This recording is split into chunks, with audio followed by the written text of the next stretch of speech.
రైతు ఆర్థికంగా వృద్ధి చెందాలంటే పెట్టుబడులు తగ్గాలి, పంట దిగుబడులకు మార్కెట్లో మంచి ధర లభించాలి, సాగు విధానాలు నేల జీవాన్ని పెంపొందించాలి.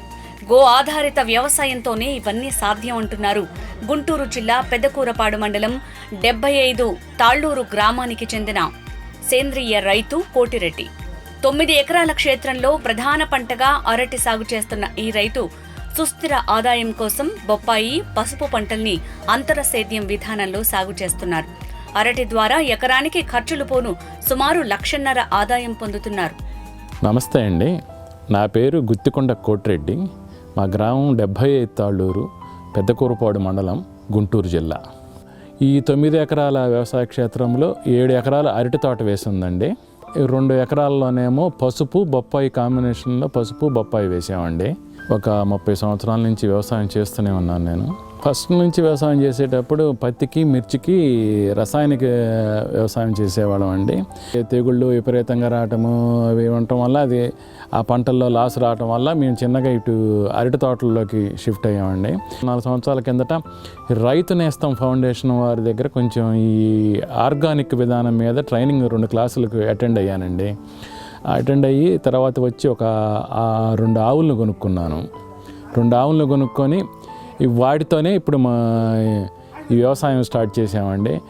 అంత గో ఆధారిత వ్యవసాయం కింద ఇప్పుడు ఘనజీవామృతము, ద్రవ జీవామృతము ఇవి తయారు చేసుకుంటా ఈ అరటి తోటలకి ఇచ్చుకుంటా ఈ 2-3 సంవత్సరాల నుంచి అదే చేస్తున్నామండి.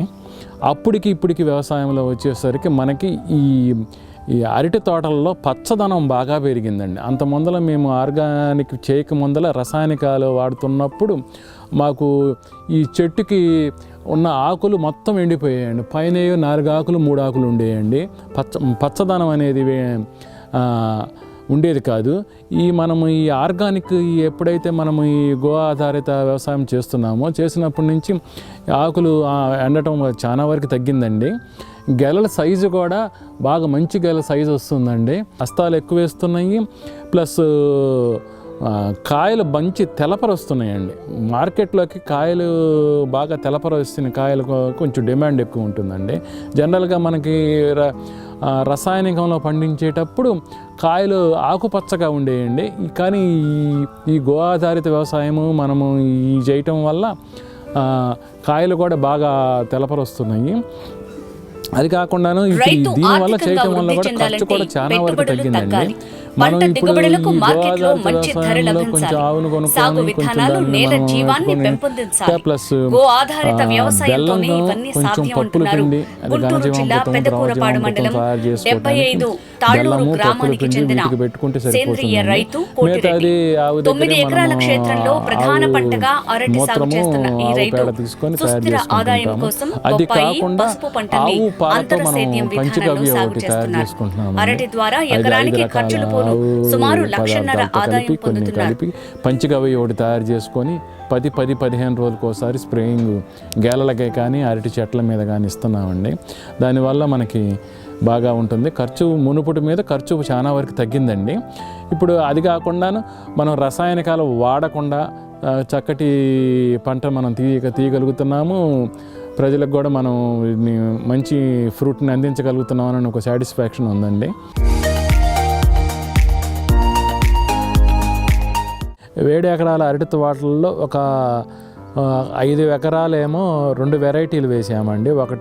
ఒక ఎకరన్నరలోనేమో చక్రకేళి వేసాము, ఒక 3.5 ఎకరాల్లోనేమో కర్పూర వేసాము. మిగతా 2 ఎకరాలేమోనండి 2వ సంవత్సరం క్రాప్ అండి. అంటే లాస్ట్ ఇయర్ వేసిన క్రాప్ని 2వ పంటగా మనం తీసుకున్నామండి. ఇప్పుడు ఈ అరటి తోటని మేము మే ఫస్ట్ వీక్లో నాటాము. ఎకరానికి 900 నుంచి 950 ప్లాంటేషన్ పడుతుందండి. మే నెలలో ఈ నేలని బాగా 2-3 సార్లు గొర్రు తోలి రోటావేటర్ వేసి బాగా మెత్తగా చేను చేసుకొని పశువుల ఎరువు తోలేమండి.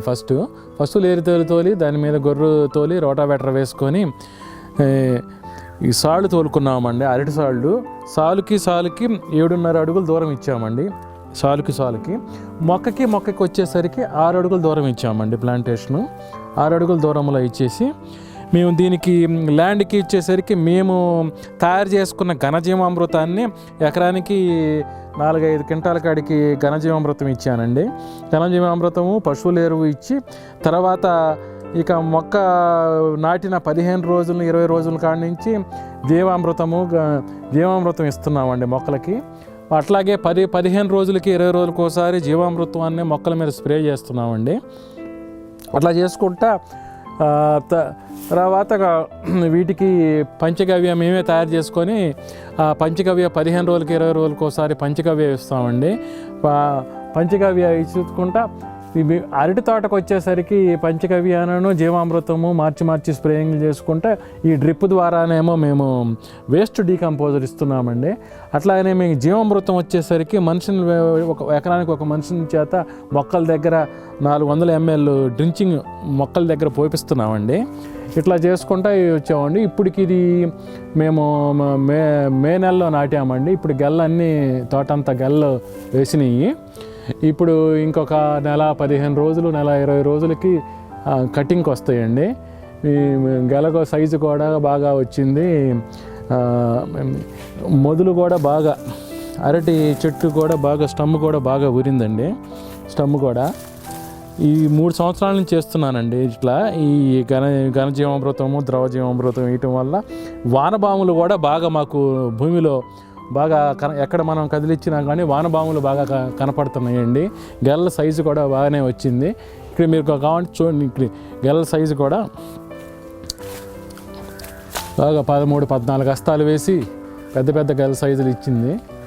గెల్ల సైజు ఇది ఎట్లా 3 ఎకరాలన్నర ఉందండి. ఇది మొక్క తోట అంటాం మేము. ఈ సంవత్సరం వేసింది. దీని పక్కన 1.5 ఎకరం ఏమో చక్రకేళి వేసాము.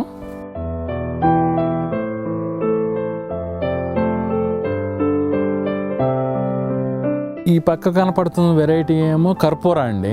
ఈ మే ఫస్ట్ వీక్లో నాటాము. ఈ వెరైటీ ఏమో ఇటు కూడా చక్రకేళి అండి. ఇది కూడా మే ఫస్ట్ వీక్లోనే నాటాము. వీటికి వచ్చేసరికి నీటి యాజమాన్యం వచ్చేసరికేనండి మాది మొత్తం డ్రిప్ సిస్టమ్ ఏముందండి. మొత్తం ఈ 9 ఎకరాలకి డ్రిప్ సిస్టమ్ బిగించాము. ప్రతిరోజు 1 గంట 2 గంటలు కంపల్సరీగా ఇస్తామండి. వర్షాకాలం వర్షాలు అధికంగా ఉన్నప్పుడు అయితే ఇవ్వము. మిగతా రోజుల్లో వచ్చేసరికి ప్రతిరోజు 1 గంట 2 గంటలు. రేపు మళ్ళీ ఫిబ్రవరి మార్చిని కాంచి కాస్త ఎండలు పెరిగేటప్పటికి ఇంకొక గంట ఎక్స్ట్రా ఇస్తామండి. నిమ్మ అట్లా తగ్గకుండా ఆరకుండా చూసుకుంటుంటాము. ఈ అరటి మనం నాటిన 3 నుంచి 4 నెలల మధ్యలో ఇట్లా సైడ్ పిలకలు పుడతా ఉంటాయండి అరటి మొక్క చుట్టూ. వీటిని మనం 15 రోజులకోసారి 20 రోజులకోసారి ఇట్లా గడపలకు తీసేసుకొని వాటిని తీసేస్తామండి. ఇట్లా తీసేస్తుంటాం. అరటి చెట్టుకు వెళ్ళాల్సిన బలాన్ని ఈ పిలకలు తీసేసుకొని ఉండటం వల్ల అరటి చెట్టు బలంగా ఊరకుండా గెల కూడా మనకు సైజు రాదండి. ఇట్లా 15 రోజులకోసారి 20 రోజులకోసారి తీసేస్తుంటామండి. మధ్యలో ఒకసారి వీటిని కొడవళ్ళు పెట్టి కూడా కోస్తామండి. ఒకసారి ఇది ఇట్లా చేస్తుంటాము 15 రోజులకోసారి. నెక్స్ట్ ఇయర్ మనం క్రాప్కి వదిలిపెట్టుకోవడానికి, సెకండ్ క్రాప్కి వదిలిపెట్టడానికి వీటిల్లోనే ఒక మంచి మొక్కను ఉంచుకొని మిగతా వాటిని తీసేస్తామండి ఈ క్రాప్ అయిపోయినాక. అట్లాగనే వేరే చోట మనం ఇంకో నెలలో వేయాలన్నా వీటిలోంచి మంచి మొక్క తీసుకెళ్ళి వాటిలో వేస్తామండి. మనం అరటి మొక్క నాటిన 7 నుండి 8వ నెల వచ్చిన తర్వాత మనకి మొద్దను గెల ఎట్లా ఏర్పడుద్దండి. ఇట్లా గెల ఏర్పడిన తర్వాత మనము ఇక గాలి కోసం కానీ గాలిపుల కోసం వాటి కోసం అని ఇట్లా వెదురు వాసం ఇట్లా మనం ఊతం ఇస్తామండి. ఇట్లా వెదురు వాతం అట్లా గెల కట్టించి ఇట్లా ఇస్తామండి. తర్వాత ఇట్లా గెల వేసిన తర్వాత ఇక్కడి నుంచి కాయలు ఎప్పుడైతే ఇంకా ఎన్ని హస్తాలు వేయాలో అన్ని హస్తాలు వేసిన తర్వాత ఇక్కడ ఈ కాయలు రాలిపోతుంటాయండి. ఈ రాలిపోయినప్పుడు కొంచెం పొడుగు ఉంచి ఈ ముద్దను విరిచేస్తామండి మనం. ఇక కాయలు ఇట్లా రాలిపోయిన తర్వాత ఇలా ఇంత దూరం రానిచ్చి ఇంత దూరం డిస్టెన్స్లో మనం అట్లా అది తీసేస్తామండి. ఇక ఇది ఏమంటే గెల ఊరటానికి అలా మనకి ఈ దోహదపడుతుందండి. ఇట్లా మనం ఇరవకుండా ఇట్లానే ఉంచేసామనుకోండి గెల తొందరగా అది ఊరదండి. కాయలు తొందరగా ఊరవు. అట్లా కాయలు రాలిపోతున్నాం కానీ మనం గెలని ముద్దని విరిసేస్తామండి. ఇక అంత కొంచెం డిస్టెన్స్ పెట్టి మరీ దగ్గరగా కాకుండా కొంచెం డిస్టెన్స్గా మనం ముద్ద ఇరుస్తాం. మినిమం ఇంత డిస్టెన్స్ ఉండాలండి. ఎందుకంటే ఈ అడుగు కాయలు నేలకు తగలకుండా ఉండడం కోసం ఇది మనకి సపోర్ట్గా ఉంటుంది.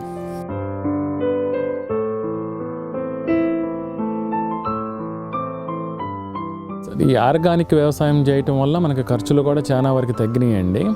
ఇప్పుడు మనకి ఈ పప్పుల పిండి, బెల్లము వాటికి కానీ ప్లస్ లేబర్కి కానీ, ఇప్పుడు మన ఈ అరటి బొంగులు కట్టడానికి కానీ, ఈ చెట్లకి మట్టి వేయటానికి, పిలక బొడవటానికి కానీ, పిలక కొయ్యటానికి కానీ కష్టంగా ఒక సంవత్సరానికి వచ్చేసరికి మనకు సుమారు ఒక 50,000 రూపాయలు సుమారు ఖర్చు వచ్చిందండి. అదే మనం రసాయనికంలోకి వెళితే దాదాపు 80,000 నుంచి 90,000 లక్ష రూపాయల దాకా కూడా వస్తుందండి రసాయనికంలో అయితే. దీనికి మనం కొంచెం ఖర్చు కూడా బాగానే చాలా వరకు 50% తక్కువ, చాలా వరకు తక్కువే వస్తుంది. పోతే మేము ఈ అరటి గెలలు వచ్చేసరికి మేము గుంటూరు మార్కెట్కి పంపిస్తామండి. అక్కడ మాకు కమిషన్ బేసిక్ మీద గెలలు అమ్ముతాం మేము అక్కడ. మాకు ఈ ఆర్గానిక్ చేస్తున్న ఈ 3 సంవత్సరాల నుంచి మేము పంపించే గెలకి మంచి రేటే వస్తుందండి. మాకు అదే ఖర్చులు పోయి ఒక్కొక్క గెలకి 250 రూపాయలు పైనే వచ్చినాయండి. ఇది 4వ సంవత్సరం అండి. గత 3 సంవత్సరాల నుంచి మేము మార్కెట్కి గెలలు 1,80,000 నుంచి 2,25,000 దాకా వస్తున్నాయండి ఎకరానికి. ఖర్చులు ఒక 50,000 రూపాయలు ఖర్చులు పోయినా కానీ 1,50,000 నుంచి 3 నెలల నుంచి మనకి పూత వస్తుందండి. పండు తయారయ్యి మనకి కటింగ్కి వచ్చేసేసరికి 7వ నెల ఎండింగ్ కానీ 8వ నెలలో కానీ మనకి ఫస్ట్ క్రాప్ తీసుకుంటామండి బొప్పాయిలో. బొప్పాయి రకము తైవాన్ రెడ్ లేడ్ అండి, 786. ఇది మేము మొక్క 12 రూపాయలు చేసి తీసుకున్నామండి. ఈ 3 రూపాయలు మొక్క నాటినందుకు 3 రూపాయలు, మొత్తం 15 రూపాయలు పడిందండి ప్లాంటేషన్ చేసేసరికి. ఇది మార్కెట్లో మనకి ఇప్పుడు రేపు ఇది మాకు మార్చి ఎండింగ్కి కటింగ్కి వస్తుందండి బొప్పాయి. మార్చి ఎండింగ్ కటింగ్కి వచ్చిన తర్వాత లోకల్ మార్కెట్ వాళ్ళు వచ్చి తీసుకుంటారు, లేకపోతే ఇప్పుడు ఢిల్లీ మార్కెట్ వాళ్ళు, ఢిల్లీ కటింగ్ వాళ్ళు కూడా వచ్చి కేజీల లెక్క అప్పుడు మార్కెట్ రేటుని ప్రకారం బట్టి కిలోల లెక్క ఇంత తీసుకెళ్తుంటారు. లాస్ట్ ఇయర్ వచ్చేసరికి 5 రూపాయల నుంచి 30 రూపాయల దాకా నడిచిందండి కేజీ. మరి ఈ సంవత్సరం రేపు మనకి ఫిబ్రవరి ఎండింగ్ కానీ మార్చి ఫస్ట్ వీక్ నుంచి స్టార్ట్ అవుతుంది. వాళ్ళు ఏప్రిల్లో వస్తారండి. ఏప్రిల్లో మనకి ఢిల్లీ కటింగ్ వాళ్ళు అయితే ఏప్రిల్లో స్టార్ట్, అక్కడ సీజన్ మహారాష్ట్రలో అయిపోతుంది, ఇక్కడికి వస్తారు ఢిల్లీ కటింగ్ వాళ్ళు. ఈ లోపు లోకల్ మార్కెట్ వాళ్ళకి 7 రూపాయలు 8 రూపాయలు ఆంధ్ర మార్కెట్ని బట్టి 10 రూపాయల దాకా మనకి లోకల్ మార్కెట్ వాళ్ళు వచ్చి తీసుకుంటుంటారు. ఈ పసుపు మేము ఎకరానికి 6 పుట్లు పసుపు విత్తనం లోకల్ వెరైటీ ఇక్కడ ఊళ్ళోనే అమ్ముతుంటారు, కడప వెరైటీ. అవి తీసుకొని ఇట్లా 2 సార్లు వేసాము. 2 సార్లు వేయటం వల్ల ఎకరానికి అరెకరం విత్తే వస్తుందండి. ఎందుకంటే మిగతా 2 సార్ల కింద బొప్పాయి కింద వదిలిపెట్టేస్తాము. ఇట్లా 2 సార్లు వేయటం వల్ల అరెకరానికంటే 3 పుట్లు, ఎకరానికైతే 3 పుట్లు అయితే సరిపోతుంది. మేము జూన్ ఎండింగ్కి మనం పసుపు సాళ్ళు తోలుకొని వేసుకొని మనుషుల చేత వేయించుకున్నాము. తర్వాత ఆగస్టు మొదటి వారంలో బొప్పాయి నాటుకున్నామండి. ఇప్పుడు ఈ పసుపు ఇంకొక 20 రోజులు, నెల రోజుల్లో పసుపు అయిపోతుందండి మొత్తం. ఇప్పుడు అంత ఊట మీద ఉంది పసుపు. మా ఫిబ్రవరి ఆఖరికి మేము పసుపు దుంతామండి. ఫిబ్రవరి కానీ మార్చి ఫస్ట్ వీక్లో కానీ పసుపు దుంతామండి. తర్వాత ఇక బొప్పాయి కంటిన్యూషన్ చేస్తామండి. ఘనజీవామృతము, ద్రవజీవామృతము, పోతే బొప్పాయి మొక్కలకు వచ్చేసరికి పంచగవ్య ఎక్కువ వాడుతున్నామండి. 15 రోజులకోసారి ఒక స్ప్రేయింగ్ ఇస్తున్నాము పంచగవ్య. తర్వాత పుల్లటి మజ్జిగ అని, పంచగవ్య అని, జీవామృతం అని స్ప్రేయింగ్ చేయటం, వేస్ట్ డీకంపోజర్ స్ప్రే చేయటం, ఈ డ్రిప్పుల ద్వారా ఎక్కించటం, వేస్ట్ డీకంపోజర్ను జీవామృతము మా బొప్పాయికి మొక్కల దగ్గర పోయటము, ఇట్లా రకరకాల ఈ ఘనజీవామృతము ప్లస్ పోతే బొప్పాయికి వచ్చేసరికి ఈ సంవత్సరం కొద్దిగా వర్మీ కంపోస్ట్ కూడా ఇచ్చామండి. కొంచెం మొక్కల దగ్గర వర్మీ కంపోస్ట్ ఇచ్చి మొక్కలకు మట్టి వేగదోసాము. ఏదంటే ఈ గో ఆధారిత వ్యవసాయంలో అంతర పంటలు సేద్యం చేయమంటున్నారని కాబట్టి దీన్ని ఒక 2 ఎకరాల్లో వేసి చూసామండి. ఈ సంవత్సరం బాగానే ఉంది. ఇప్పటికి పసుపు కూడా బాగా అయింది, బొప్పాయి కూడా బాగానే ఉంది.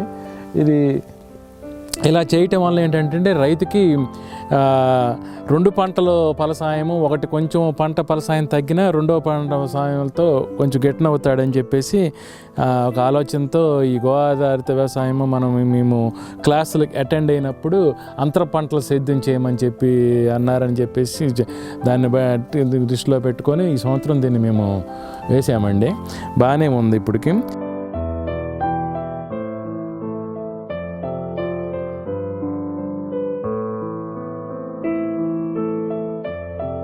ఈ ఈ గో ఆధారిత వ్యవసాయం కోసం అనండి ఈ ఆవుల్ని నేను ఒక 2015లో 2 ఆవులను తీసుకున్నానండి. ఈ వీటితోనే ఇంకా 4-5 ఆవులుగా డెవలప్ అయినాయి.